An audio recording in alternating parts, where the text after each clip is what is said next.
On Monday morning, a series of suicide attacks hit busy bus stations in the cities of Tartus and Jebleh along the Syrian coast, killing over 100 persons in an early death toll, as the numbers are likely to rise because many of the wounded are in a critical condition. One of the worst attacks took place when a woman walked into the emergency room in Jebleh National Hospital and detonated an explosive belt she was wearing as the wounded from previous attacks were brought into the hospital, killing 15 persons on site and destroying the city's only emergency room.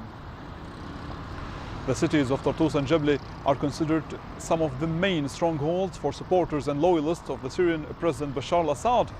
Tighter security measures were imposed on every checkpoint in the Syrian capital Damascus, as you can see on this checkpoint behind me here in the Al-Umayyad Square, and anxiety is running high.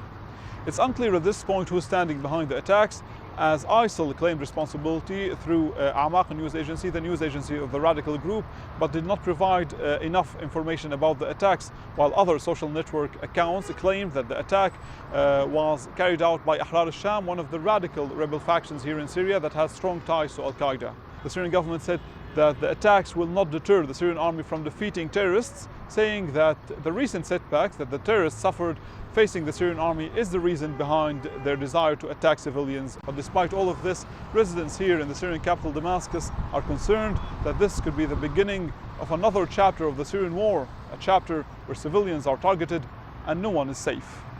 Ala Ibrahim, CCTV, Damascus.